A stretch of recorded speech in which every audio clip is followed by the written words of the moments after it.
Welcome to Staring into the Abyss. This is your non-Richard host, Matt Brandenburg. And with me all the time is Vitla May Mist. Heyo! And we got some very special guests to talk about a book I started talking about last week, but I knew we were going to have a little bit more of a deeper discussion. We have Kyle Winkler, author of Grasshands.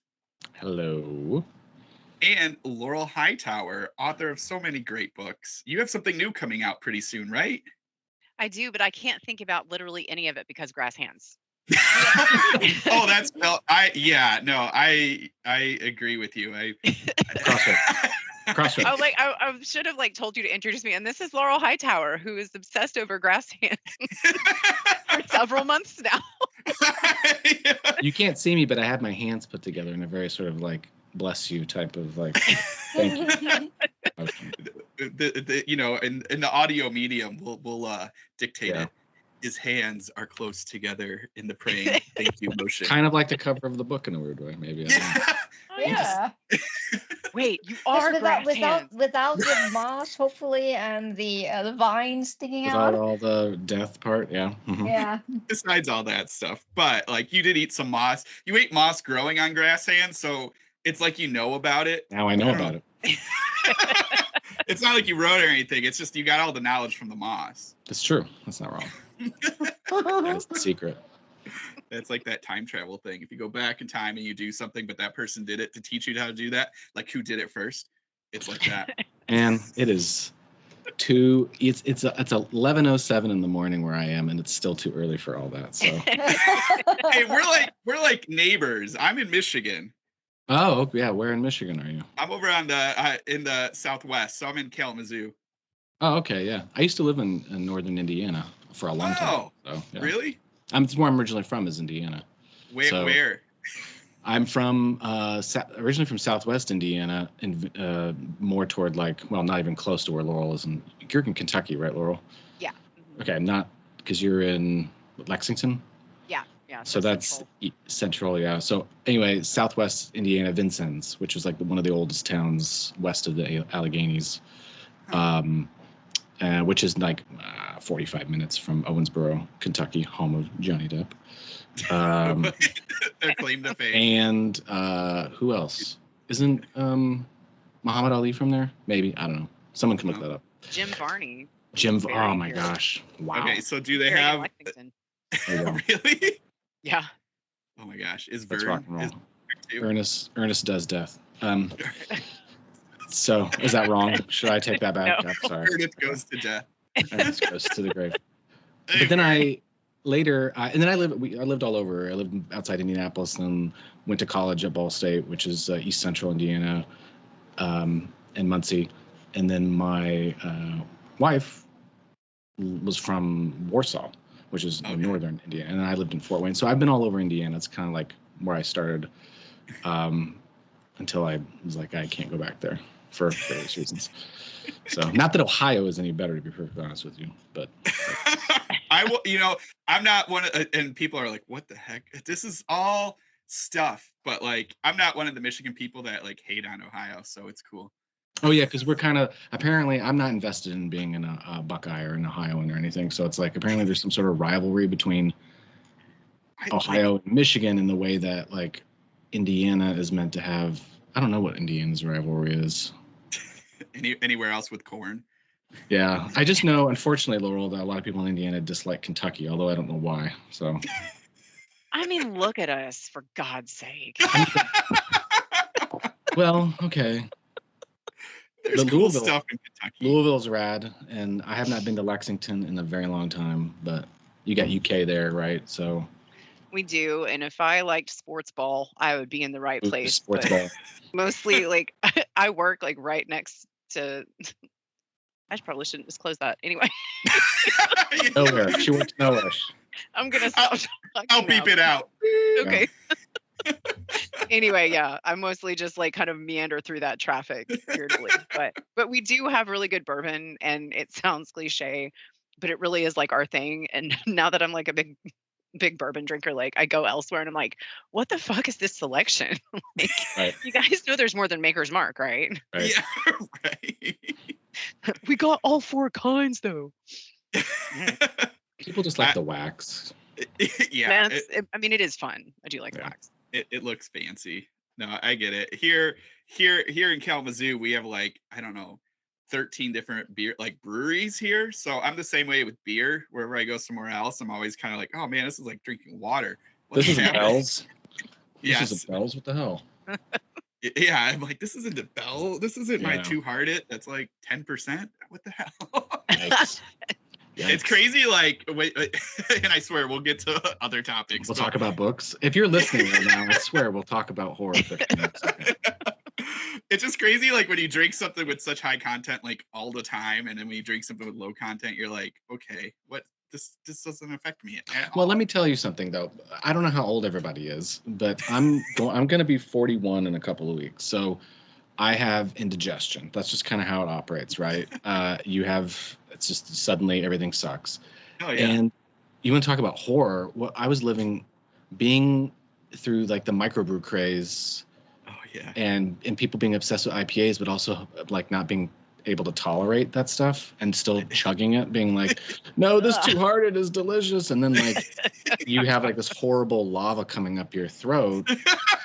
And I don't, whatever. Anyway, that's the real horror. Okay. So, that's why I have like industrial strength antacids I take right before I go to bed because of this exact reason. So you like punishing yourself then? Oh, I'm terrible at punishing myself. Oh, it sounds like you're really good at punishing yourself. Actually. I mean, like in the moment you just don't know, and then the next day you're like, oh, that was horrible, or like, I don't know. I really love spicy food, but that also tears up my ass like nobody's business. And Wow. It doesn't stop me. I'll be sweating.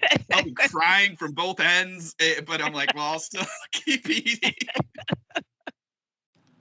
So with that, we managed to put in a poop joke.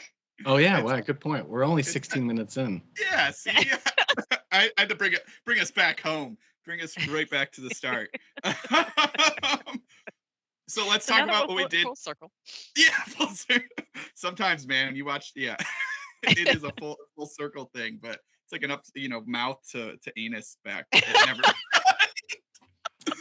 So we're gonna talk Grasshands, I swear. We're gonna talk human centipede in a second.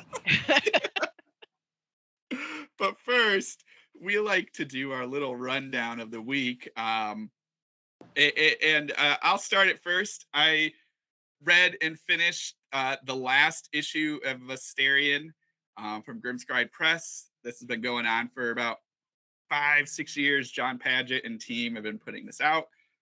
I've talked about it a lot. He couldn't do it anymore. The Grimscribe is still around. They're still putting out books every once in a while, but the literary journal, the magazine is this was the last issue, which is kind of sad for me because this is like one of the only ones I'm really subscribed to and really dig into. And anyway, it's great work. I've talked about it before, but for anyone new listening, it's all kind of Thomas Ligotti inspired or cosmic horror, weird horror kind of inspired stories, essays, and poems, and some drawings. But anyway, it was a emotional read through because you're like, this is it. This is the last one. I did have a couple of really awesome stories in here that I did want to just point out. The first one is by Chris Krat. You're also going to learn that I cannot pronounce anyone's name. And that's Auntie Shanta and the Slaughtering Process. It is a great, like, little kid, maybe not little kid, but kid, and his or her aunt is, I think, is a cannibal. She just gets away with anything kind of thing because she knows how to put on the right face. And it's all talking about this slaughtering of cows and pigs and all this stuff, but at the same time the aunt is taking the daughter the niece to the woods basically to eat her, and so she knows what's up. And it's just this, it was done amazing because it's done kind of like as a, I don't know, the kid's probably like 10 or 11, so it's kind of done in that voice and how she just knows what's going to happen and what she needs to do to survive. And it was great. Definitely worth checking that one out. Jonathan Lewis Duckworth has a great story called A Wild Green Tide is Soon Coming, Notes on a Planned Story. So this one was really fun because it was kind of it's a bit meta because you're sitting there and he's writing a story, but then also telling you like, hey, this is what the writer would do in this case because story rules dictate X. And if it was in a movie, it would be this because camera lenses and all this stuff. And then also if it was a graphic novel, it would be like this. So it's just this really neat kind of concept that actually, now that I'm like thinking about it, sort of ties into Grasshands because it deals with nature, specifically vines, kind of taking over for no other reason than just to take over. So I didn't even plan that, but that was a good little tie to Grasshands. But it's a lot of fun. I am really sad that it is done, but I'm hoping Grimscribe and John Padgett keep doing their stuff and bringing out more weird things. That was the main one for me. Maybe we'll do a little cycle through. So Vitlame, if you would like to cover something. Yeah, I finished Hailey Piper's Even the Worm Will Turn the other day. Nice. How was it? Really good. I really, really enjoyed it. It went in it went in the same direction that I read, or like how I interpreted in Queen of Teeth. Mm-hmm. Which is like, when you think that there's supposed to be a happy ending, but there kind of is, but it's not in that direction you were expecting, or like what the general populace is expecting. And I really love that. And it kind of like if I wanted to do a comp comparison with it, I would say this is like it's like reading Sliding Doors, but with cosmic horror.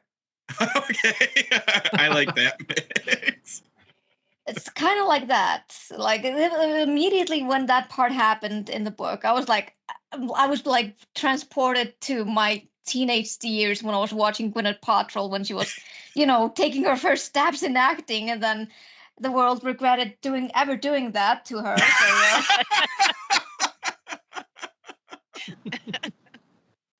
So, it was fun. Gwyneth Paltrow. Yeah, I hate you if you're listening. She is our number one fan, by the way. I don't care. Not anymore. She'll call it. Maybe we don't even do call-ins, but heck, if she wants to do a call-in, I'm for it. If she calls us out on Goop, it's gonna be amazing. I'm gonna print that shit. I'm gonna frame it. Oh my god, I love it. Do you think she? But yeah, does she call really people out on Goop? Is Goop is that like a social media thing? I have no idea. It is, yeah. It's like her own website. I for real thought it was a magazine. No, it's a website. It's a blog. It's everything. It's and I do this with the biggest ass quotation marks wellness thing. Yeah, that's exactly right.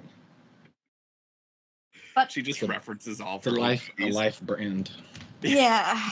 Well, I mean, as long as she just does it to herself, I don't give a shit. But when she's marketing to other people, I'm like, yeah, I call you bullshit.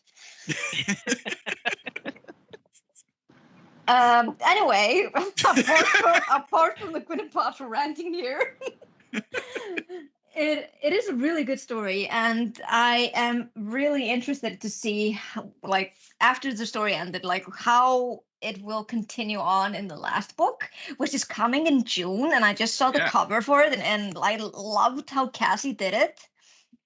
So she did a great job with that. I love that cover.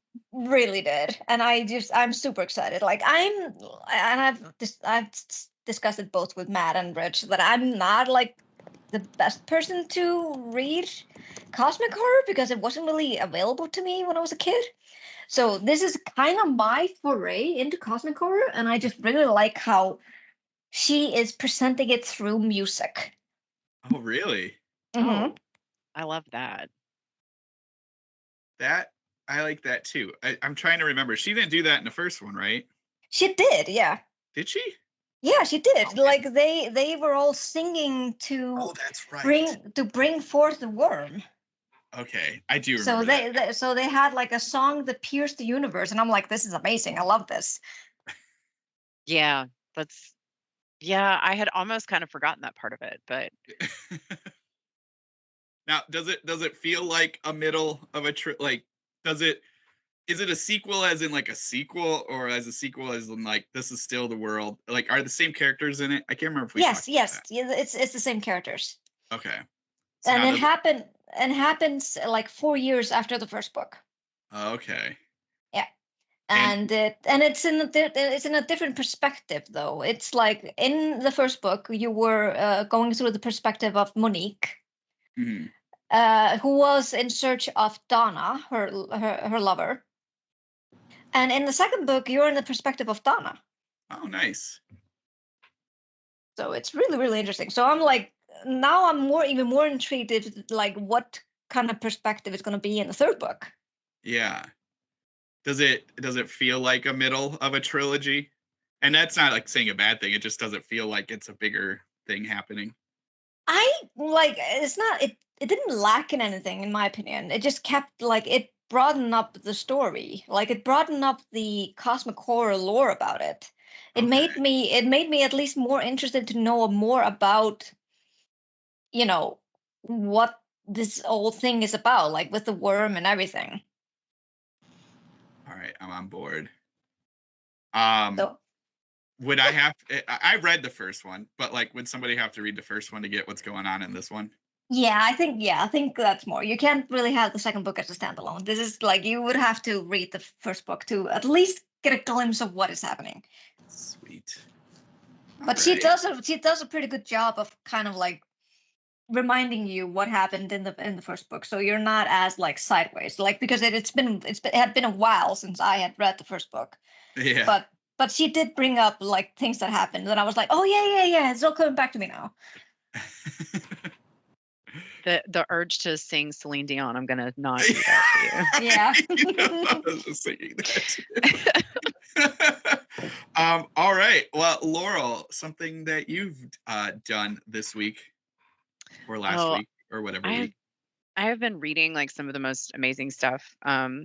I just finished when I was flying last weekend, so I read a whole bunch. But I finished a new one from Tenebris. It's From the Belly by Yeah. Emmett, and it's Nahil. I don't know if that's Nile or. And I'm very sorry, Emmett. I'm from Kentucky. Nahil, I'm very sorry. But it is really just excellent. It's like aquatic horror, and it's set. I mean, they don't give a time frame exactly, but it seems very well. It's like during the whaling days. I mean, like a couple hundred years ago, something like that, aboard a whaling ship, and it's just great. It has like folklore. It has like you know. Water stuff, which is creepy as hell, and Oh sort yeah. of like magic things, and just it's just so good. There's a lot of body horror. It's excellent. I loved it. Oh, that sounds awesome. When did that come out? I don't know that it has yet. Oh, I read so wow. much in arcs, Yeah. so I don't think it's quite out yet. I think it might be supposed to be April. Awesome. And what was it called again? From the Belly. Sweet. I'm down. I also actually read Mouth too from Joshua Hull. That's also coming out through Tenebris. I think maybe the month after that. So, and that's also very unexpected and very fun. I love that one. I love the cover on that one. It looks really cool. It is, and the internal illustrations are great. There's internal illustrations. Yes, there are. Like they're so good. They're so good. I love it. Yeah. We need to put more illustrations in horror books. Yes. We Yes. do. Oh, what was I just reading? Something I was just reading had illustrations in it, and I was like, "This is sweet." Mhm. I was like, "This is a good touch." It wasn't. I'm just thinking the Conan book had some in it, but it wasn't that. It was. It doesn't matter. It was something else, and it was cool. I remember I read like Nick Cutter's what was it called again? Little Heaven. And Oh. they had like illustrations in it, and that's when I realized like my books need illustrations. So yeah, that's what I'm gonna do. I'm sure that won't cost any additional money. Oh God, yeah, right. produce. They're when not you at all- have a really really good friend, that helps. Shout out to Damascus, you're awesome. Oh my God, I love it. Kyle, what about you? Well, to carry on this part of the conversation, though, with regard to illustrations and horror books, that was something I really wanted for my first two books. So I reached out to this artist who lives in England that I'd been friends with online, Claudia Lindahl, and she did these drawings where she does them with her eyes closed. And so Really? she draws. So if you have the Nothing That Is or O Pain, all the title page of the Nothing That Is that has the dinosaur skull on it, she drew that with her eyes closed. She what? Yeah, and then she also the spacers, the sort of like little dingbat is what they call it, that like goes in between the white spaces of each section of the book, is a little fork that she drew. That because it's about catering. amazing. And then I asked her, I gave her the Opain, my stories, and I said, just choose an image from each one. And she did a whole bunch of them, and I chose them. And so on the opposite side of the title page of every story, there is a drawing that she did that's similar, the same type of thing. So, and I wanted to keep doing it, but it was just, like you said, after a while, it's like you can only exploit your friends for so long until you feel like really horrible. Because I really wanted to pay her the remuneration that she deserved for the work she put into it, and she's been so helpful, and it's what I like about this community, is like people really sort of like just like wanting to do things for each other, you know. Yeah. So there's that as a side note. I encourage much more of that, like just having all kinds of different stuff, making books more than what you think they should be, and making them what you want them to be. Yeah. Let's see.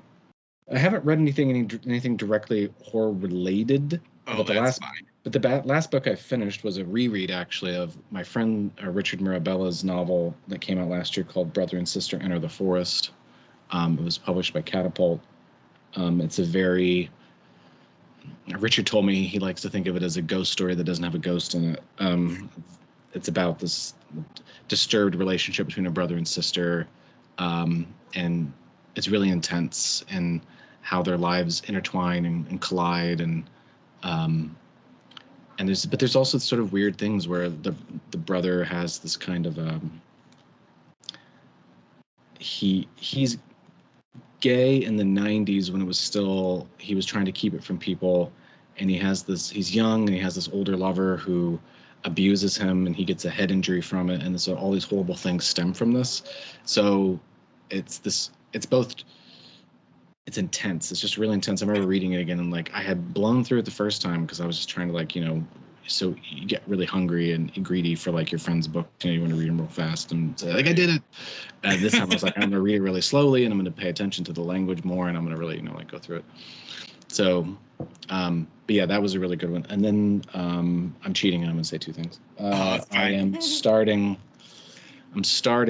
Dan Shawn's Sleepwalk, which is I don't even really know. It sort of takes place in an alternative present America about I think he's a bail bondsman. I don't know. It's a guy who goes to get people who've like skipped court. I think that's what that is. Right? People. I think that's what that is. Yeah, something like that, like a Dog the Bounty Hunter, except not like Dog the Bounty Hunter. But apparently it has some kind of creepy lunatic aspect to it, so I'm real big on that. Also, Dan blurred my book, which is very nice, as Laurel did, which I really appreciate so much, Laurel. And I'm going to be doing a book event with him at the end of the month in Cleveland Heights, so I'm excited about that. That's awesome. I got real quick. I got two tiny ones that I just kind of recently I'm in the middle of, so it'll be really quick. Reading Rick Rubin's The Creative Act: A Way of Being. I'm not. I like every once in a while digging into kind of, you know, the creative writing books just to see what people are telling you what to do. I've only had like one that I really liked that kind of isn't super flowery. So anyway, I'm like, every once in a while I jump in. I gotta see what people are telling other people, and this one's a little less focused on just writing. It's just for any creative person. Rick Rubin's book. It's interesting. It's again, really flowery in that aspect of just like of finding ideas and how your ideas come from anywhere, and walking in the woods to find stuff, and just all this stuff. That's great. That's awesome to tell people stuff like that. And there's some little tiny things in here too that I really like. He does what I do like is he pulls a little bit more from his experience with musicians. He's a music producer for people, and he's done some other stuff, lots of other stuff too. But he's produced a lot of great stuff, and so he does pull a lot of information kind of from that. He never says any names, so you never know who he's talking about. But it's still kind of neat just to hear that side of things. And even if you're not producing music, it's still kind of fun to like think about ways to take that information for writing. I don't know if it's worth picking up this book.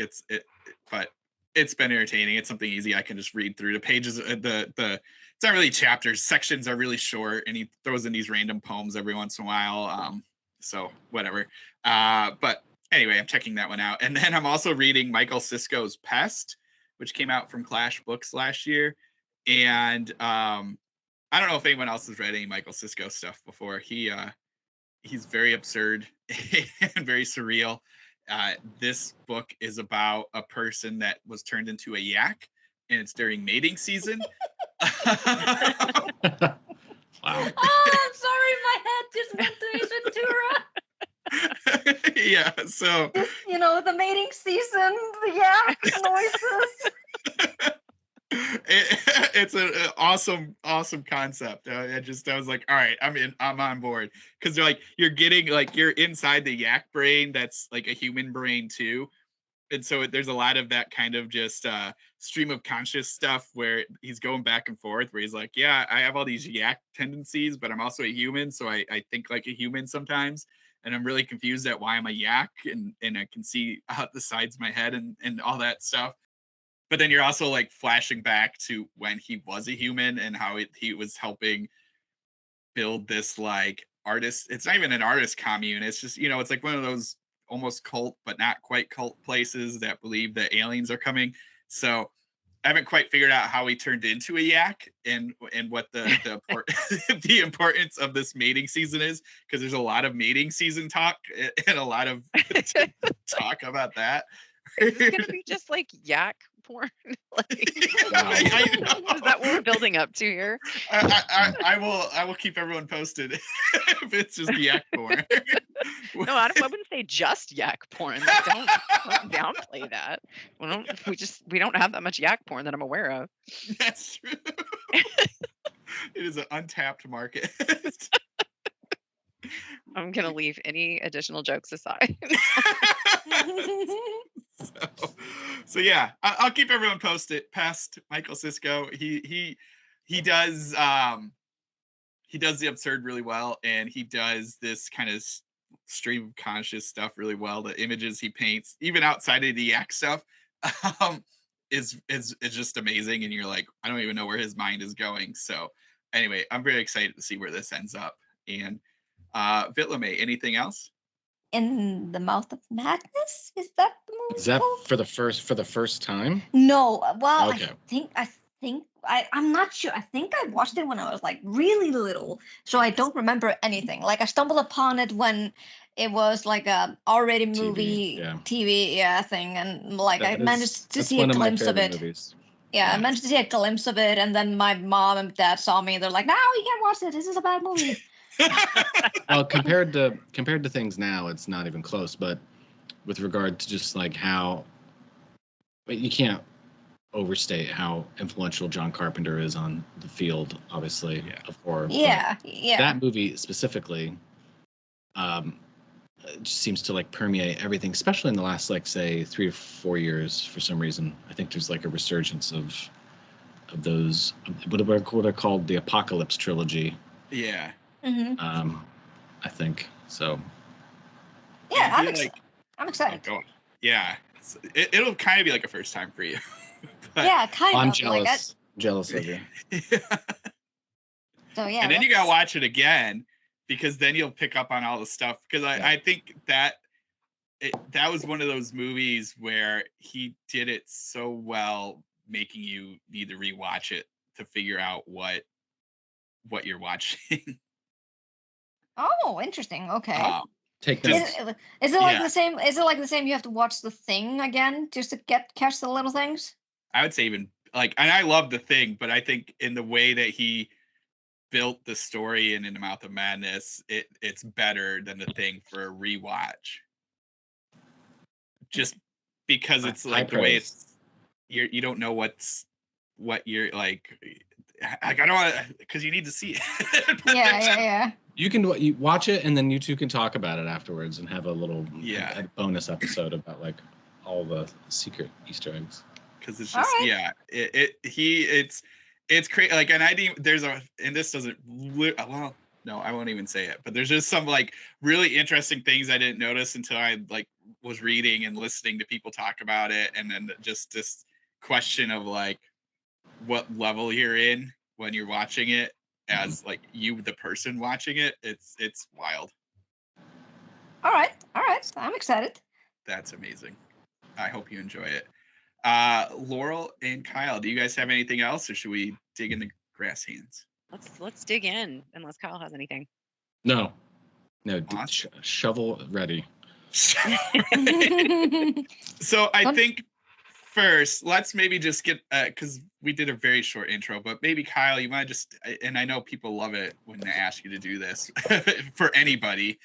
You want to tell our listeners about you just a little bit. Oh, about me? I thought you were going to make me talk about the book. I was just going to read the blurb off the back of the book. Oh, no. I'm making, we're going to work for this one. So I started, I've been writing for a very long time, but I didn't really, I don't think, come to anybody's attention as whatever I am now until I published The Nothing That Is in April 2021 on my own. Before that, I'd been, writing for over, since the 2005 and published things, mostly short stories, some poems, whatever. And, got an MFA, taught for a long time as an adjunct in college, took time off. I didn't even write fiction for years because I just sort of gave it up because I had gone to get an MFA and I worked hard to try to get like an agent and sell a book and whatever. And it just was like, seemed so daunting. It still is. Spoiler alert. That's not changed. And I don't know. I think it was something about around that time coming out of COVID that I felt like the things I had been writing were already sort of horror tinged or influenced, and that I fell into this like independent horror community on mostly Twitter and some Instagram, and just was like, this is kind of what I want to do. But other than that, I'm an associate professor of English for Kent State. I also teach in the Ashland University MFA program. Got 3 kids. I have a 1-month-old. That's our newest one. Wow. Yeah, she's little. Yeah. And great. And as everybody knows, I live in Ohio. It's pretty much it. I'm a Midwestern guy, and I can't escape that. What I write is about the Midwest. Oh, yeah. I write about, almost everything I write has to do with like all the states I've ever lived in. In fact, one of the things I like to point out about my collection of stories, O Pain, is that the title came from the initials of the states that most of the stories take place in. So O is Ohio, PA is Pennsylvania, IN is Indiana. I like so it just happened to be that I had written all that out, and I was like, can I do something with this? There's a story that takes place in Missouri, but I couldn't fit Mo in there anywhere, so Omo Pain or Moho Pain. I wasn't gonna do it. So anyway, but that's pretty much. If there's a bio, it's pretty much about what I have is Midwestern lump writes weird stories. That's pretty much it. Oh, that's funny. Yeah, I was gonna say, like, as going through Grasshands, I definitely felt the Midwest in there. So I was like, all right, this feels like home. Yeah, it's a combo. I would say I don't even know if. Yeah, no, it's called Caldecott, right? It's in Indiana. It's very much. it's very much in the Midwest, but also a lot of what inspired the library, because I have worked, only other job I had other than teaching, which I've done for a very long time, was working in libraries. And so, or catering, which you can look at my books and go, oh gosh, there you are, libraries and catering and teaching. The library was the one I worked at in University City, Missouri, which is this little, like a area of St. Louis. And so that was where that came from. So, yeah. Nice. So, and I think even before we dive in a little bit, I mean, Laurel, it was very exciting to have you on. I think maybe you would you like to gush a little bit or just tell us why we. She's the reason why we're here. Yeah. I mean, I will say, like, so I'd asked her to blurb this, and she very graciously said yes. And then when she started reading it, you know, usually when people blurb books, maybe Laurel does this all the time, I don't know, but she was starting to like live tweet the reading, and I was like, oh shit, like this is really good, right? Because it's not bad, it's good live tweeting. And then but they were some of the most, like, I've never had anybody say anything as effusive about my writing as Laurel did in these tweets about Grasshands. And so I was like, I was trying to capitalize on this. I was like, let's talk. Like, let's be on it. Or maybe she even proposed. I forget who it was. I think I did. Like, because I think when I finished, I tweeted something completely incoherent and was like, I need to like make this my personality. Like, I need to have somebody else really break this down with. Yeah, I think you said you want someone to write a dissertation about it or something. Yes. Yeah. Yeah, no, and I don't usually do that, actually. Part of the reason this really spoke to me, I think, is because, and how would you classify it as bizarro, or? You could. I don't really worry about that stuff. I mean, like, if I've heard, so when I try to talk to people about it, I always say speculative horror, but this was also listed by my publisher under dark fantasy. It was published under straight horror. It was published under a couple of other things that I actually never thought about before, but I'm also okay with bizarro. I think there's levels of this that are bizarro. Oh, so. Yeah. Yeah, but that's kind of why I was curious though, because I'm not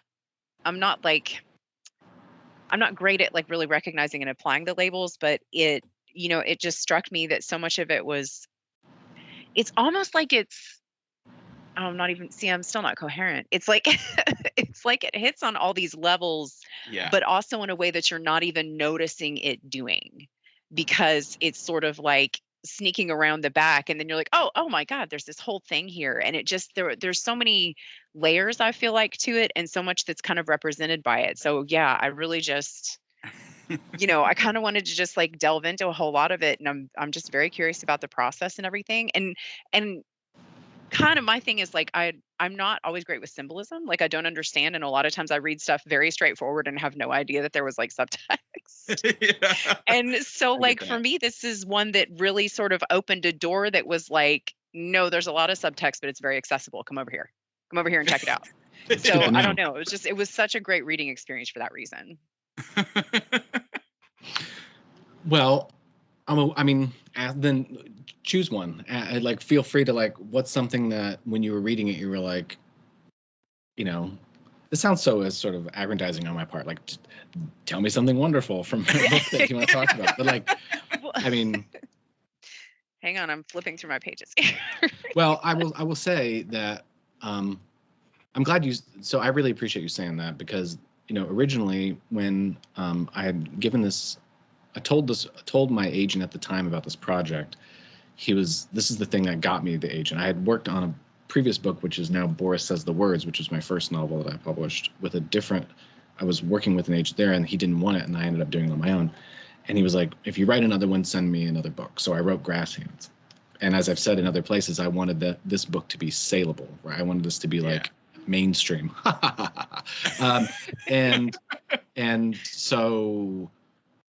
And then that agent's assistant, who was becoming his own agent, was like, I'll take you on, let's work on this. And so we worked on it, and the whole idea was that this was going to go out and be published by like a traditional publisher, right? Like, it was meant to be more literary with like, it was meant to be like more like in a well, because I don't think of Nick Cutter as quote unquote literary, but like, you know what, that sort of like weird space that's happening now. It's like breaking through in mainstream reading is like, okay, it's a book with characters and a plot, takes place in our world, but it's got weird shit going on.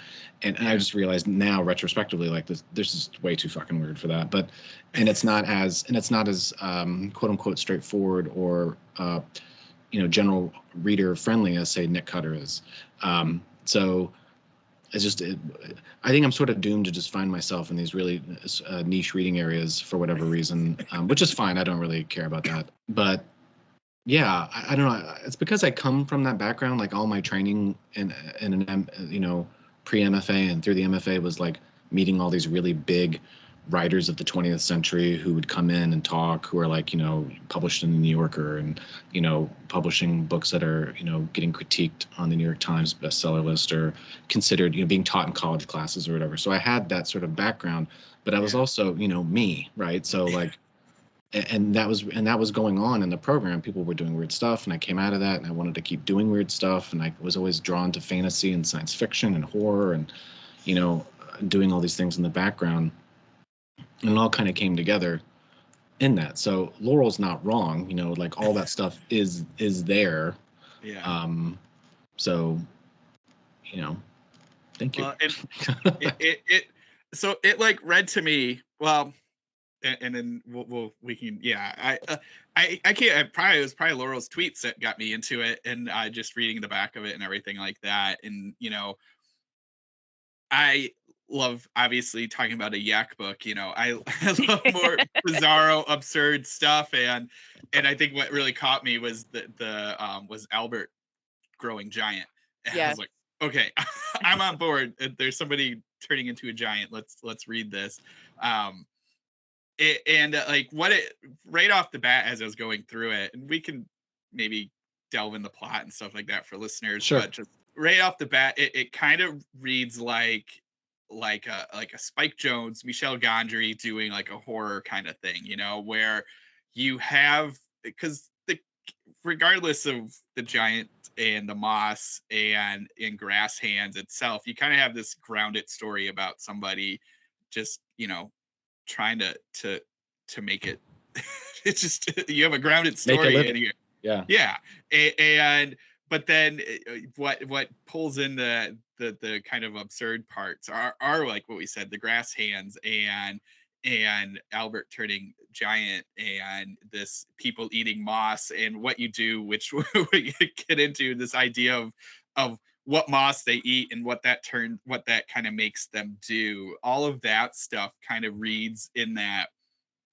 And it's like you said, these last couple of years, we've been getting more of these kind of grounded things with bonker concepts in a broader sense. It's not hidden to VHS horror that you rent or anything like that. It's not hidden to it like very indie films or anything like that. It's getting more mainstream that we're doing these things. I mean, obviously Everything Everywhere All at Once is a great example of this huge Academy Award winning thing, but like you dig into that, just barely look at it and you're like, this is a really bizarro type of movie. Right. But we're looking more at that fantastical kind of thing. And that's like was right off the bat as I was reading this. It was just like, oh, that's all there. And then you're kind of layering in the horror of what's happening and what as we get further along. So yeah, I totally see where you were coming from with this. So yeah, and I guess I should just say like what plot there is. It's about a woman who is in her late 20s. She's got like a part of the gig economy. She's got like a bunch of different jobs she has to piece together to even make rent and pay bills and stuff. And she works in a library. She does some catering. There's other stuff that's sort of hinted at, but that's mostly what she does. And this library she works at, there's this the books start having this weird moss that grow on them, and so she's charged by the head librarian to like start scraping it or be in charge of these boys, it's like part-time boys, to like scrape it off, whatever. And it ends up that they eat some, or people have been in Albert has accidentally touched it and got on his fingernails and chews his fingernails or get in his mouth, and it does things to people, right? And the thing it mostly does is like whatever book it was attached to, if you have it ingested, you sort of have all of the knowledge, this sort of very quick rush of information that whatever book that was on. But then after a while, it'll all sort of empty you out, and you're left like a husk, and maybe you'll die, or maybe you're just sort of a vegetable or whatever, that's the basic premise of this. And of course, the first 15 pages is a sort of prologue, non-prologue, where you understand that the main character, Sylvia, has sort of willed this thing into existence, perhaps, or it's just there, and it is sort of after her, not even after her, it's just that she's intruded upon it, and they've engaged each other, and it's gone away and now comes back. And it's sort of, that's the most sort of trope-ridden cliche part, is like something from the past comes back to haunt you, but it's not a trauma thing. I mean, I don't, and it doesn't include any of that. So I hope people don't get that. The trauma is in the present part of the story. There's the trauma that's all around her that has nothing to do with her. Yeah. But that's pretty much what the basic. But see, within that though, there's all this other stuff like how do you write about a character who's slowly becoming a giant in a story that's trying to take itself seriously? Yes, exactly. Well, and that was so poignant though, and in large part that has to do with how well you drew Albert. Like that he is so. I loved like some of the descriptors of him. Like that he has this like overflowing fount of knowledge. Like he's highly intelligent. He has gained all of this knowledge generally in like the straightforward way of like reading, Right. and studying most of his life. But there's a phrase you have in there about how like he politely waits to be asked instead of firing, informational bullets at people like willy-nilly, and I thought that was such like a cool little observation about how somebody can be, I don't know, like thoughtful in that way. Like just the way the characters observe each other is part of what I loved. Their dialogue is great. And sort of I love the way that Sylvia like looks at people. Yeah. Yeah. So her experience of them and how like what she assigns to them as these virtues that other people consider to be the complete opposite, but just like she has this, and sorry, I'll let you talk, but I did want to, when you were talking about the first 15 pages, not, like doing the setup, but not being trauma, I did think it was really, really poignant that she has sort of a loss of innocence moment when she realizes that her mom is playing along with the magic. Yes, I was thinking about that too, because I get it at first, where as a parent, where you're like, yeah, I'm gonna play along with this thing, but like, I think it's a span of 2 days where like the first day the mom sits there all day, and then the second day she's kind of like, okay, yeah, I have stuff to do. It's like, yep, it's just this, and I thought that was like a really, that's like that balance, because you do want to foster the imagination and have fun, but at the same time you're like, we are out in the woods sitting at this tree all day. Well, that's what kids want to do. Kids want to sit and be involved in the dream of youth for a very long time, and parents are the ones like, well, I got to do the dishes, or I will do this to my kids today, or I've done it, I do it every day, and it's like, I sit and dream in the way that I did as a kid when I write. That's my way to keep that up, but it's like the kids sort of live in that. And I always feel bad, and that was kind of what I was doing there, was saying like, okay, kids have this freedom to go out and dream these things that they dream and be a part of this imaginative world, make these observations, and when you try to bring people in who've left that, like adults, they shun that, or they don't treat it as seriously. And a huge influence on this book, something that I had read and immediately wanted to write something after I read it, was The Ocean at the End of the Lane by Neil Gaiman. And I mentioned this at the back of the book in the acknowledgments, is that the idea that, because that book is bookended by an adult who goes to go do something unrelated to the story. And he's like, oh yeah, I haven't been here in a long time. And then he sort of remembers, as he's sitting there, this whole story that happened to him when he was a kid. And then at the end of the story, he forgets again. Yeah. So he's allowed this sort of window of experience. And it's this super fucked up story about, these sort of old, I don't know how to explain it, these like people who've been around for a very long time, who have magical capabilities, who sort of like help him escape this thing that comes from another magical realm that's bad. It's, you know, typical Neil Gaiman, but done in a perfectly Neil Gaimanish way. That's not, you've never seen anything like it before, and it's super like the book is super short and it's perfect, and I wanted to try to write something that felt like a fairy tale in the first 15 pages, and then as soon as you get into when she's older, it's like the sense of irritating adulthood. So Yeah. I definitely felt that when I was reading it. Yeah, like everything was everything was so whimsical in the first pages when she was little. It was really sweet, and then bam, reality. Welcome to reality, motherfucker. Yeah, like and that was the big problem when we'd send the book out, right? Is that people would go, "Oh, we love the first 15 pages, but we don't.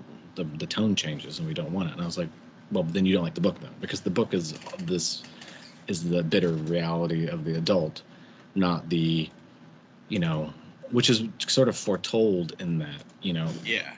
There are lots of, like, what I'll say here is that if you're listening to this and you don't want to have the book spoiled, because I've never been able to talk about the ending on anything, and I want to talk about it. Yes. You should stop listening right now, because I will tell you what happens in the last chapter, which will ruin the book for you. So, all right. So, where? Because I'm for that. Where can they find it? Where can they find what? The Grasshands. Oh, the book, they can find it anywhere you can buy a book. I mean, your local bookstore, if you order it from them. But I mean, of course, it's on Amazon. But Barnes and Noble, you know, bookshop.org. I think Journal Stone sells it. Journal Stone sells it directly, and if you do, you get the ebook for free. So, you know, you can get it from any place that can order from a distributor. Perfect. I just wanted to cover that. So yeah, no. Does like, I don't want to know what happens. Then that's a good point. It's a good point. The ending is foretold in the first part. So if you have already read it, you can go back, and you could not going to tell you where, but in the first 15 pages, there are at least 2 separate references to what will happen at the end of the book. Oh man, really? Okay. What? Really? Yeah. So the thing that I really wanted to do was to write a story that has this youth part, and then I wanted to have the main part be all taking place in today's world where, you know, late stage capitalism sucks, basically, right? And to have the shifting of, you know, positions of power, like with Clara, the board of directors, the director of the board of the library, and who's the highest stage, right? And then have Sylvia, who's the lowest. She's just you know, a part-time page, sort of come together, and then they would be equals, which is what ends up happening to some extent.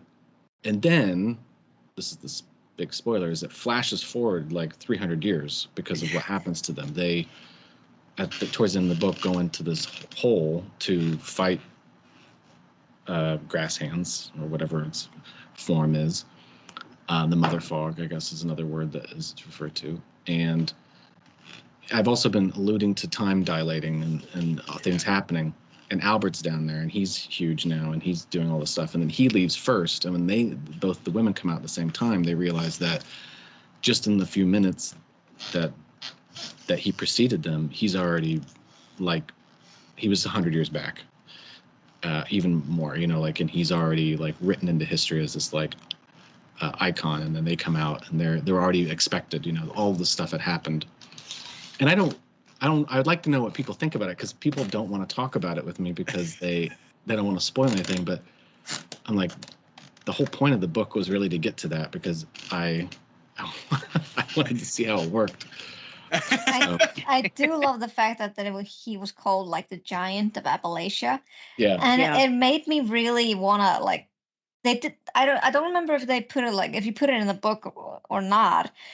Did you, like, measure his exact size? Like, I kept thinking about him with regard to the size of a telephone pole. So yeah, that was the but I I mean, 100 years or so, I can kind of imagine that he probably kept on growing.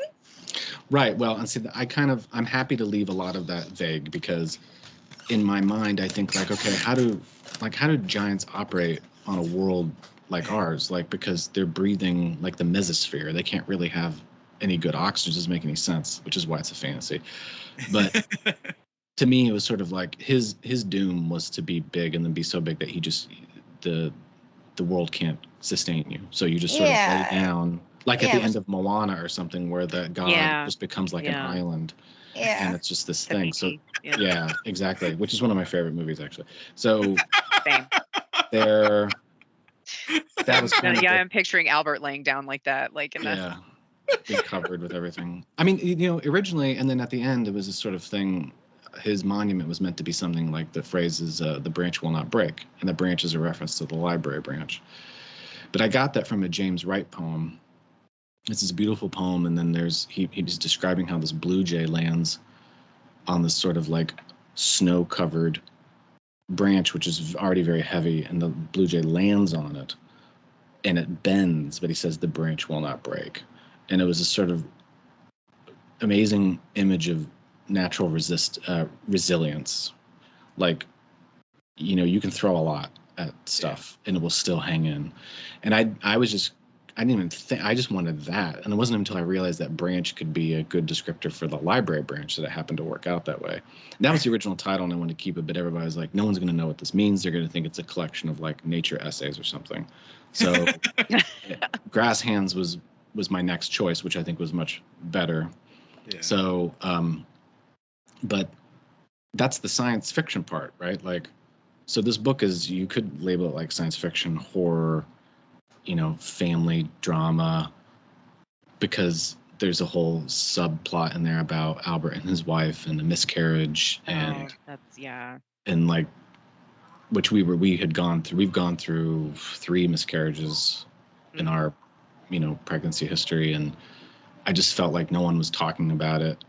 Yeah. And not that men need to have their voice heard on it, but it was like I was wrecked by it in a way that I had never thought, you know, men could or would be. And so that's, you know, that went in there, and so there's all this stuff going on that's like, I don't know, it's all bananas, because it's like, well, I don't know, I'm just talking about my book out loud, but like that's why you're here. I know, but it's just so, it's interesting, because I think about all the things that went into it, and it's like, of course you put all your life into it, but you also put a lot of your influences into it. Yeah. And I was trying to think of, like, you know, Neil, I'm glad that people can't pinpoint what I synthesized into this book, but when I mention it, they go, oh yeah, okay, that makes sense. So like the dialogue part is not directly, but is highly influenced by Joy Williams, the author. I don't know if anybody's read her, but she's fantastic. Collection of stories. She has like 3 or 4 collections of stories, but my favorite's Honored Guest. Okay, Joy Williams. Williams, and my favorite novel by her is The Quick and the Dead, which has this really crackling, sparkling, totally, it's not satirical, but it's really laced with like ire. It's like what used to be called like mordant wit, and I wanted that. Like in the beginning, Sylvia goes, stalkers, I want that. Like, yeah. I want to be stalked. And Albert's like, no, you don't. It's not like, it's not something you want to get involved in. And it's like, no one talks like that, obviously, but I love having characters talk like that, because you're never going to hear it anywhere else, you know? I mean, yeah. And the whole back and forth. I'm a big fan of screwball comedies. I love all, you know, like Howard Hawks movies, and, you know, Preston Sturges, and, you know, Philadelphia Story, His Girl Friday, all those Cary Grant movies where there's like, hey, back and forth type of stuff. And that's what this like scene with Sylvia and Dolores, her boss, is like, you know, you want a soda? No, I want to keep my teeth. Well, teeth rot, or like, you know, sugar causes rot. Well, okay, I don't care. I'll have dentures at 40. And she's like, yeah, well, but you know, they keep trying to one up each other, for whatever, because that's like all you have. Like when you work a shit job, the job is probably easy. And this, I mean, in the sense of like, you already know what you're going to do, right? When you go into the library, you're going to shelve books, you're going to check in books, you're going to whatever, right? You work at Papa John's, you're punching out dough, you're making the pizzas, you're giving the pizzas to the people. So you're trying to find things to keep you, you know, alive for those 8 to 9 hours that you're there.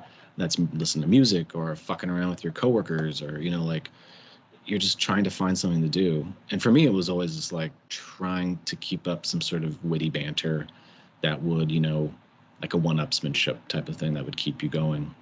That's what it's been in every job I've ever had, you know. So it's actually sort of, not that it's constructed the same, but it reminded me kind of the dialogue in Juno. Just in the sense that like it was stuff, it's like you're saying, it's like stuff that you're never going to hear people say, but it just like flows, and in a way it like transports you some into the world that you're heading into in Grasshands, like, because it's going to require you to suspend a lot of disbeliefs, not because and I don't know if this makes sense to say it, but like not in the sense that like, oh, I'm reading this book and I'm having a hard time suspending disbelief to believe these things. It's that you feel transported into this world and shit is about to get completely insane. Yeah. And you're going to be along for it. So it's like bringing this dialogue out kind of makes you step out into like, okay, you know, what's going to be the next thing and the next thing and the next thing, and like accepting these little, you know, these little small things. Especially, I mean, Sylvia's dialogue, like just when she's like dealing with the, you know, the kids, the scrapers, you know, the things that she says about them, and like, you know, because she's just this great keen student of humanity that she doesn't give herself credit for. She feels very outside.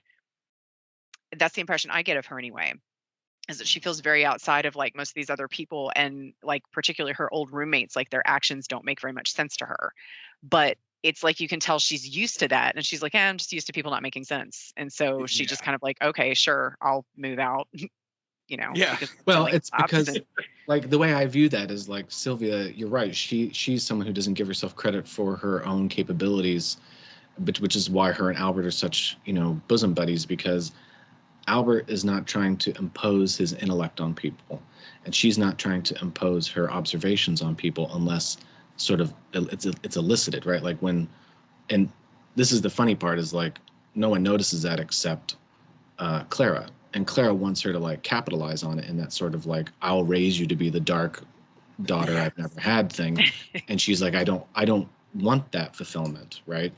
But I think the reason why is because of the world we live in, right? We live in a world that's constantly meant to oppress you or meant to make you feel bad. Or, I mean, Laurel, you just did like an Instagram about this yesterday, I think, which was like, you know, the anxiety you feel about, did I do well enough? Am I good enough for you? Did I make you angry? And as I was watching it, I felt for you. I sympathized, because I've had those feelings before, but I also felt like, you know, like why we give in so much to what other people think about us. Like we act the way that we act because of how much we expect other people to react to what we're doing, which is not us acting quote unquote authentically. We're just always trying to preempt what we think that the reception is going to be. So we're always like 3 steps ahead of ourselves, and we're never actually able to like do the thing that we want, or to, you know, like, and I think for her, that's what she's doing, is just like living in this world that's constantly expecting things from her all the time, you know, because she's in these service jobs, and it's built into that, you know, you're gonna, you know, the guy who yells at Albert about his fine, you know, like, I pay taxes, you know, this is bullshit, you know, and then, or the people at the, I mean, at the wedding. my critique of the wedding, right, which is like the bridezilla meltdown about everything going crazy, and just sort of like, I like that. I was raised on a lot of like slapstick comedy from like National Lampoon stuff in the 70s and 80s. So I really love like background jokes where like when you're watching Airplane or something, and a serious conversation's happening in the foreground, but in the background someone's hair is on fire and they're running around and no one pays attention to it, right? So the whole I love that. The point was to have a scene where there's like this serious conversation about business and you know, like her life, and then in the background there's all this like the bride is melting down, and you know, people are freaking out, and of course the Throckmorton sign, you know, is like just very conspicuously turning into like fuck tons, or you know, like this constant running joke, this like Simpsons chalkboard joke that keeps coming up through the book. You know, something to just kind of keep going. Actually, now that I say that out loud, that's probably where that came from. Yeah. You know, just, I mean, Well, these little things. And this is like, this sounds like one of these super baseline questions, like, do you plot or do you pants? Yeah. Which is not quite what I want to get at here. And it's because, like I said, there's so many layers here. And I know that a lot of times, you know, there's that old joke about like, oh, you know, there wasn't really that symbolism in what I wrote. Oh, what do you know? You're just the writer, you know, kind of thing. Yeah. But I know that symbolism and those sort of things sometimes happen just organically, you know, like you mentioned the branch thing, not plotting that into it, but like, am I correct in assessing that there is some commentary on AI in this with respect to the consumption, like the consumption without earning it? Oh so man. to me, it's AI was never in my mind, but you're close enough when I was just thinking about the internet generally, because and for me it was, so I teach English in college, and I have these freshmen and sophomores that I teach when, and so much of what I have to do research papers, right? And they're sort of like, okay, I'll type in something into Google and just take the first 3 things I get, and that's fine. Yeah. And I'm like, no, like you know, media literacy is a real thing, you know, researching is a real thing. You have to like dig more. You can't just like take what you're given. And so the book was a backhanded commentary on the way that people ingest and imbibe and spit out information, right? The whole idea of I'll do it by synecdoche. I'll take a little bit of the moss in the book, know everything about the book for like 5 seconds. Like I read the wiki page, I know everything about, you know, XYZ subject. But then 5 seconds later, you lose all of it, or you can't synthesize any of it. You know, like that was kind of what I was trying. That was the overall. I mean, you can include AI in that now, because at the time when I wrote this, AI wasn't anywhere close to what was going on. I wrote this back in like 2018, 2019. So, you know, the open ChatGPT, OpenAI, LLM, large language models, none of that stuff was really, you know, that was still, people thought that was still far off, and now it's here. But you can definitely put that under there. So I think you're reading the room correctly, Laurel, about like what my goal was. But I never really talk explicitly about it, because it seemed gauche to me, to be like, you know,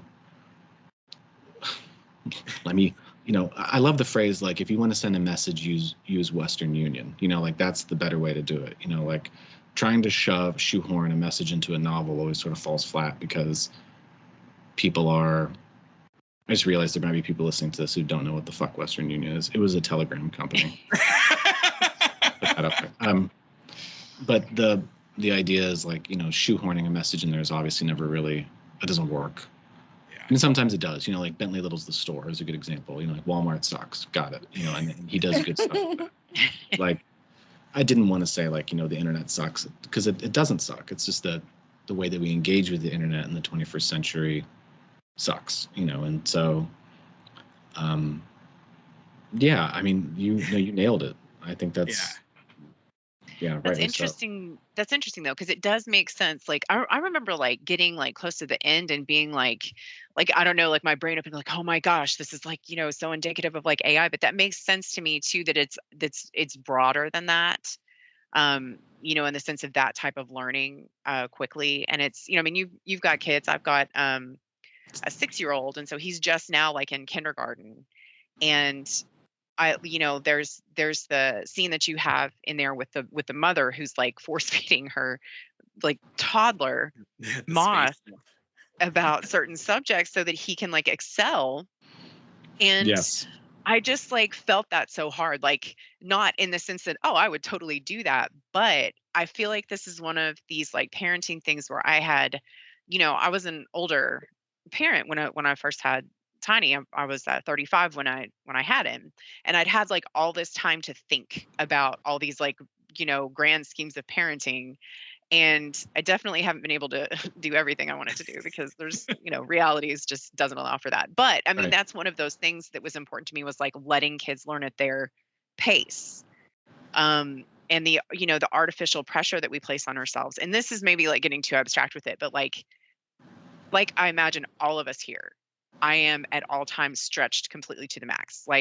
And that's, I realize that's why sometimes when I have to like break my pattern, like somebody needs me to go run an errand for them, and it's a 15-minute errand and it shouldn't be that big of a deal, but it means I have to completely like strip my schedule and move things around and maybe stay up late working. Right. And speaking of, can I go pick up my baby real quick? I'm going to keep talking. Yes. My wife needs me to hold the baby real quick. I'm going to go get her. I'll go ahead and keep talking. But I won't cuss. Well, just get it all out right now. What do you mean? It's like it doesn't hurt anyone. Says the person who cusses every fucking time. Well, I sort of like became known in my friend group before I had a kid about the person who constantly accidentally cussed around kids. But like it was always like I would be telling a story in a bar and someone would be right behind me with a baby, and I'm like, this is not on me. Exactly. Like, what are you bringing a fucking baby in a bar? Oh my God, you just dropped an F-bomb. You just dripped tequila on your child's head. Who's worse here? Yep. Oh yeah. No, okay, so sorry, I'm back. But I don't have my baby because my wife was like, no, just finish the podcast and then you can come up. So I might only have like another like 5 minutes or so actually. So no, I'm with you. All right, that's cool. Yeah, we can we can wrap this up. Okay. I know. Well, there was just so much like, and go real back to what you were talking about real quick, just like the research part of it. Like I can totally see it, especially because I mean, it's everything you said, which is just like, oh, I have a paper I got to turn in to school tomorrow, so I'm just going to really quick look it up. But I also thought it was interesting too, just with the concept of the library itself, and how they're looking at changing it. They're looking at making it more of this kind of less of a place for books and more of a place to basically rent movies and listen to music and get on the internet, which is all good stuff, all needed in the community.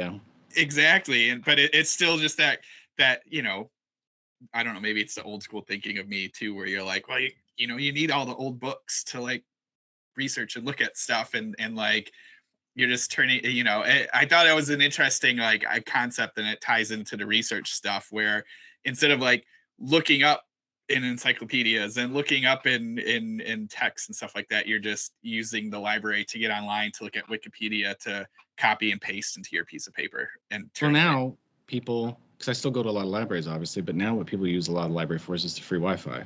Yeah. But it's also, I mean, I live close to Canton, and Canton is a sort of depressed Rust Belt city, and the people who are there are mostly, like people who are homeless, who go in there for warmth in the winter and cool air in the summer, and people who don't have probably of little means, who are just looking for a place to spend some time. I mean, libraries often become super important because they have work training programs that are free, or they have classes for people who have food insecurity, or who are homeless, or who have issues. And so the library ends up doing a lot of really good work in the community for that. And there's that can still be included in my complaint. I mean, it can still be, the library can still do those things, and I can still say things like, don't get rid of the books. Because I used to, when I worked as an adjunct in Fort Wayne, I was what was Indiana, Purdue, Fort Wayne. I became friends with the head librarian at this library while I was adjuncting, and she was like, I want you to help me like rethink the library. I was like, okay. She's like, what do you think it's meant to do? I was like, well, you're supposed to like sit quietly and read and think, right? She was like, oh, you're one of those people. And I was like, what the hell does that mean? Like, I'd seen libraries increasingly just become places where people meet, and you only have one quiet floor for study. And everything just kind of became like it's a multimedia room, or it's a multimedia place. They don't even call them libraries, they're like, whatever, like a resource center is what they call them. What the fuck is a resource center? Like every bathroom can be a resource center if you want it to be. It doesn't make any sense. But that was, there's all that commentaries in there, and it's through the actions of the characters, through the which, by the way, I mean, in the end of the book, though, there's still hope, because the idea is that she finally figures out what she wants to do. She becomes a historian. She becomes someone who tells stories about the past, and they each kind of find their niche in this new community, which is, I mean, it's a communist community. It's a sort of socialist communal thing where they live together and they share things and they work together because they have to. Yeah. Because the climate has changed to a point where you have no choice but to do that. So hard right wingers, you're warned about my hard left ending. I did want to talk before we have to end, is just, I really liked, and this might even be just a short thing, but I really liked the concept of it just doing it because it does it. It didn't seem like throughout, like Grasshands and the Mother Fog. I mean, like, yeah, it was sort of focused on her, but like you still kind of that through line, like, well, it's just moss doing moss stuff. That's what nature does, right? Nature doesn't have evil in it. I just came across that conversation where she was like, do you think evil is real? And they sort of talk about about theodicy, the THEODICY, the idea of like, does evil exist in the world? At least that's from a religious standpoint. Like, and they're sort of like, I guess it depends, like what we see as evil is just like life, like when people are like, fuck cancer. It's like, well, right. But in a weird way, cancer is like the proliferation of life. It's too many cells, right? And so it's life gone awry. It's not death, but in too much life, you have death, right? So, but also when people say that, I understand what they're saying is like, I don't see people saying things like, fuck diabetes, or, like, fuck all these other diseases. They go, fuck Parkinson's. I don't see those stickers. Something about cancer is so much more pernicious. Yeah. And, but it's also just because of like the creeping quality of everything, it's like. Well, it's just like, I mean, even like you look at, I don't know, we talk about like bear attacks and people getting attacked by animals and stuff like that. It's like, that animal's not evil. It's just doing what it does. It's doing what it does, yeah. Or like, the moss and the vines and stuff like that. It's so funny reading this because I have like I have like a little garden, and you're always out there and you're always cleaning up that stuff, and it's the vines are just always everywhere. Like weeds are always just everywhere, and they're like so pervasive, and they just there's like it's like a whole thing. It's like, like if you have to rip the whole thing out from the root, because if you just cut it it will spread its seeds and grow even more. And so it's just funny, like, and theoretically you could be like, oh, this is all evil because it's killing my pumpkins and stuff like that, but it's just that your pumpkins aren't good. That's the other problem. Is like whatever you think is good is not. It just is, right? And I think that you have a real problem with that. So exactly. But I mean, I'm also, I'm writing a story. I have to create these things, so that's how it is. But so I really love that. I thought that was really cool. Thank you. And yeah, the ending and the ending, I love the concept of jumping so far forward, and then also that idea of like only being minutes for them or like a day for them, and then also with Albert like having been way in the past, even though it's the future. That is such like a cool thing that we don't like we see a bit of. Like I've been rewatching a lot of Doctor Who with the kids, and like some of that kind of covers that. There's some stuff like that where he's jumping, obviously it's Doctor Who, he jumps back and forth through time, but then but he has like Blink. Yeah.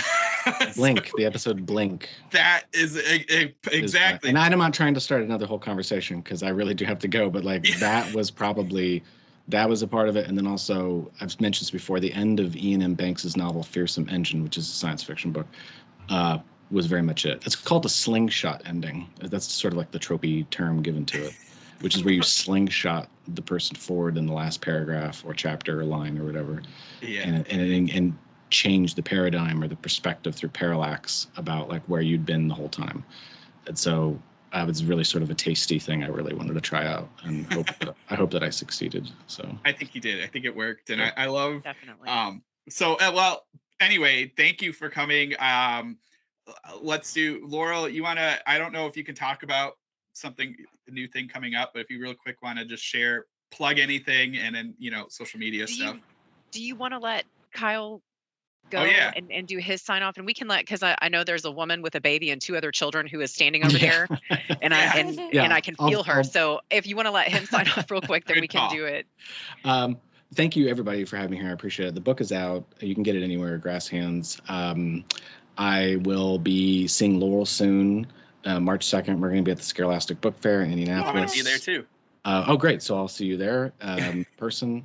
And I'll be with you in spirit. We will feel you. We'll feel you.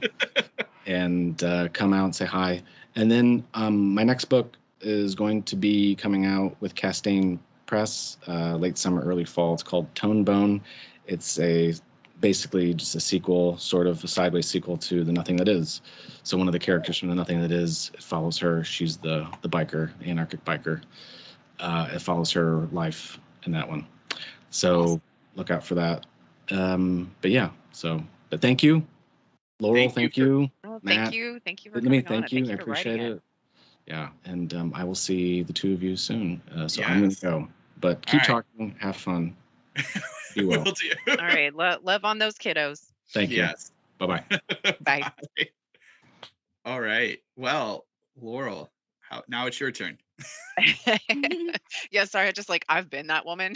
Yeah. The baby, I have to pee. Please stop what you're doing. Not trying to say that's what she needed, but I'm just saying. But, no, 3 kids, a 1-month-old, 100%. Yeah, no. You gotta go. So what I've got coming up is I've actually got 2 new releases. I have one that is part of a 3-author series or a 3-author collection of novellas. It's the Dark Tide Project, and ours is The Devil's Backbone. So it's 3 stories that are set in Appalachia. And so it's Ron Kelly's is first, and his is excellent. And then mine's in the middle. It's called Spirit Covenants, about bourbon witches. And then the third one is Red Lagos. So, and hers is excellent too. Hers is set in the 70s. So, that's awesome.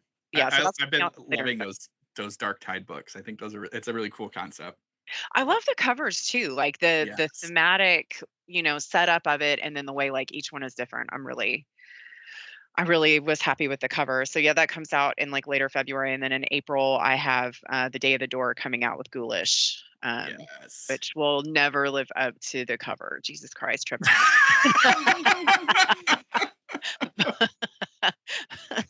But oh gosh, that is funny. Are you going to be at Ghoulish? I am. Yes. Yep. I'll be there too. Awesome. I'll see you at 2 this year then. I know it's gonna be a crazy month. Awesome. Well, let's see. Thank you. That was super awesome that you spurred this on. I was excited to talk to Kyle. Yeah, no, and I'm probably gonna sit and pick his brain some more. When I see him, he's gonna be like, "Oh my God, I have a new book coming out. Will you just leave me alone?" I know. I the whole way through, I was just thinking about all the different things. And I know we were all over the place, but just and I know you got to go, so we don't have to go into it. But just the concept of all the memories being built into these creepy tickle spiders. I know, and the way that the way that they're collected of the detritus of someone's life. Yes, I love that. And I loved the part where she's following it, right? She realizes her whole past is scattered through the town for anyone to see. Yeah. And it's just such this cool microcosm of can you let that go? And how much of being disconcerted is the full loss of it? Because I think isn't there something a picture, the only picture she has of her parents or something like that, that is and she's, and I don't know, just these idea of what we hang on to, what we're made of, what the things that make us vulnerable are made of. And then the other thematic thing I kind of wanted to mention was the speed, the idea of the speed of time, and how Grasshands slows things down, but kind of, to me, the kind of like overarching thing that Sylvia ends up meaning with saying that like everything that's wrong with books is wrong with the world, it talks about as she loses that innocence as a child, like her patience, that ability to sit in a forest and watch moss to see if it moves, to see if the magic is real, that goes away. It even says that she has a harder time like reading longer books, and Mhm. that people living in, related. yeah, I related with that so much. yeah, Not like even living kidding. at the I was speed of like, oh dream. God, I can't even get past 300 books and 300 pages, and I'm like, oh my God, this is too much. I can't do this. Even though I really like the stuff, I'm like, no, there's so little time. I know. Yeah. And I hate that because before I was sort of immersed in like indie horror and all this stuff, like, I was like, oh my, thank God it's a new Stephen King book and it's 873 pages. Like it'll last me, a full week. Oh, Yeah. that will kill Now me. it's like, here's this. I'm like, oh my God, no, like that's not going to happen. What are you talking about? Yeah, Right? You have a exactly. novella, perhaps? Like, I'm like, this is Exactly. over 200 pages. I don't know. yeah, I have to pass. But it's like almost this inability. It's not like a fault. I feel like we feel it as a fault, as a failing that Yeah. we have this. But I mean, and I was talking before about like the time, like putting, letting children develop at their own pace and letting things happen at their own pace. Like part of the reason we're so overreached is because now that we have all these implements, Mhm. you're more accessible. You can email instead of, and like Mhm. I work for lawyers, and they used to type up all of these like 100-page briefs. And so you'd Yeah. have secretaries running all over the place, making copies, like, and, doing all these things and staying up late at night. And like, now we handle this massive volume of cases, but it's like the technology has both made that possible and also made it unable to escape. Because if you're a person who does things in a more analog fashion and you are in a remotely competitive field, or even really just trying to exist in the world, like you're going to get left behind, like you're Yeah. fucked. Mm-hmm. Yeah. So I don't know. I liked, there was a kindness though, in the way that he expressed those things, as far as like it not feeling apocalyptic. It felt, I don't know, like a problem to be solved. All right, I'm going to stop talking over you. I'm really sorry. No, I mean that's. I think that he did a good job of keeping it like contained to the city. I mean, there was concept like ideas and concepts of it spreading, and like I feel like in this there was the talk about the towns like competing at one point. I maybe I'm misremembering it, but it No, just I think like you're right. because Yeah. like the mayor was talking about, oh, like, well, we can give it to all of our people, and even like I thought it was interesting with the teachers and how there was like kind of two schools of thought on it. There was some, like Kyle Some said, really, yeah, some really liked it, but some others didn't encourage it. yeah, because it's that like, oh, we get higher test scores so we can get more money, which is Yeah. a Yeah. whole other topic too. But then others were also like, well, no, they're not learning anything, and like Yeah, we would, it's like the parakeet method. yeah. Yeah. Almost. Yeah. Yeah. So, oh yeah, no, it's so much. Yeah, I think I'll be right there with you talking to Kyle about it. Yeah, we also kind of, well, like, I don't know if we talked about it, but we also need to talk about like the actual horror aspect of this. Like Oh my especially God, yes. especially with the tickle spiders, the thing when they Oh, crawled into the mouth, Oh that's like the God. most horrifying thing I've ever read. Yeah, when like not even like because it starts off with her eating that little spider, but Yeah. that part I was like, all right, I'm fine. But then when he started introducing that tickle spider in the beginning in the woods, I was like, oh Yeah. God, am I gonna handle And this? and oh, just like the little things in the story when she's like, it just says tap tap, and I'm like, oh I no. know. Just hearing the impendence, just trying to like tap the teeth. I'm like, no, no, no. Ugh. And the idea of it like tickling you so you would open your mouth to laugh to get Yep. into you is Oh, I know. a whole thing. And then the set piece with the farmhouse set piece, that was all Yes. straight great horror. Yes. Um, The dog. yes. The Oh dog, God. or the encased family. Yes. Yes. All of that. I love that, and I also like the fact that like, she was hesitant to do this, to rip off the moss, because she even knew in her mind, like, but it takes such a long time to grow, and that also really resonated with me. But I was like, I'm from Iceland, my freaking country is covered in moss, and if anyone disrupts it, you will be killed. I did not know that. This is good information. No, seriously, you're not supposed to go outside of the marked roads, and there are like recently, like with the boom of tourism in Iceland, there are so many people who just go off road, and they are just driving over moss, and moss takes so long. It takes about hundreds of years to heal. Huh. And you can't do anything about it. You just have to leave it there, and then you just see, if you look at, like, if you go like on a helicopter tour or something like that, you just see the marks there because you can't fix it. It's just so sad. It's like, leave the freaking nature alone. Oh, that's correct. Because I do want to make it out to Iceland. There's like weren't you the one posting about, there was like a convention, like a Midgard or something like that? Yeah. Like, I'm just like, yes, I'm gonna go to Iceland. I'm gonna pick a convention so I can go to Iceland.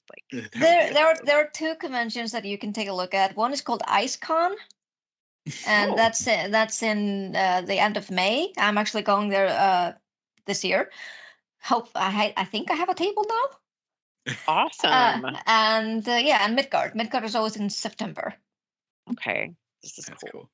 You can but I'll be careful of all the moss. Yeah. I will not touch it. I'm serious. Like, I'm glad to know this, because I am like that, that dork that like wanders in and does like, did you seriously just desecrate the 4,000-year-old temple? Like, shit. I mean, doing my coffee, like, I'm so sorry. That's fine. That I find is fine, because you didn't know any better. But we give out information about this, like when people are actually like in the flight with Icelandair. There's like a intro video about how everything is dealt with in Iceland. Like, hey, you're coming here in January, just so you know, the weather here is fucked most of the time in January. So maybe always check out these websites if you want to drive, and stuff like that. And they also give out like these educational videos, like, hey, we have a really turbulent nature here, so maybe not go into these places that are not marked well, or if you do, please have an experienced guide with you. Don't go by yourself, and don't go driving in a fucking Honda Yaris.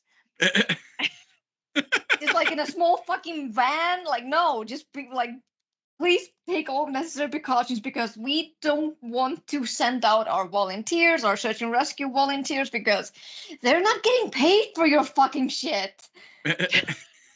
Like, I'm seriously taking notes. I'm like, don't drive small van and require search and rescue volunteers. Like, I have to take notes on how to be human. So we all do. It's true. Okay. But there are people. There are people like that come here. They listen to this and they don't give a fuck. They just do it anyway. Yeah. Which sucks. So that's like when we're like, we enjoy getting people here because it's fine. But then there are those assholes, and you're like, no. Then again, no. Just leave us alone. Let us be secluded. Yeah. With our moss. With our moss and our like fucking volcanic eruption every freaking once a month. Just, we can get used to anything apparently. Right. Yeah. But yeah, let's go back to Grasshands. But yeah, I did totally relate that she was like really hesitant about tearing the moss, and I'm like, yeah, I get you. Oh man. Well, this was a great book. This was a very fun discussion. I know we had you plug, Laurel, but did we have you share? Where can people find you? Oh my God, that's such a loaded question anymore. I know, right? I know. I'm trying to use Instagram the most. Like, I'm on Blue Sky. If you just search Laurel Hightower, like, I should come up most places. Some places it's Hightower Laurel, and others Laurel Hightower, and I don't remember which one is which. So if you search those, I'm lurking on social media entirely too much. But yeah, Instagram, TikTok, Blue Sky, those places. I'm starting to realize why I'm so stressed. Like, God, do I actually have that much to do, or is it just that on fucking social media too much. Oh God, it's a lot. Philome, what about you?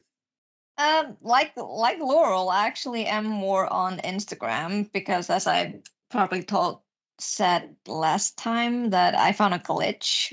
Like my Instagram has been glitchy as fuck. I don't know why, but I managed to bypass that glitch by just adding GIFs to my stories. So that has interesting. Yeah, so weird. That has been working out. So I'm now more posting on stories, but hopefully I can work around posting actual stuff on my Instagram, which is fangs.and.light. Kind of, it's more like my art Instagram, but I sometimes post a little bit about my books as well. And I'm also on Blue Sky with the Mimist, and I'm occasionally it's more like about updates, like live updates, and like writing updates a little bit on Twitter at Vitamass. Nice. I'm on Blue Sky. I should. I know they just opened that up. I saw everything, so that's everywhere, but I'm not really on there that much. I think it's just my name, Matt Brandenburg, and I'm on Twitter at BrandenburgDM. Probably on there a little too much, but whatever. I should be focusing on a lot of other things, but it's a whole thing. Yeah, and I guess I'm staring at Abyss is on Twitter, but I don't think anyone's been updating it. That's at the staring. And thank you, everybody, and keep staring.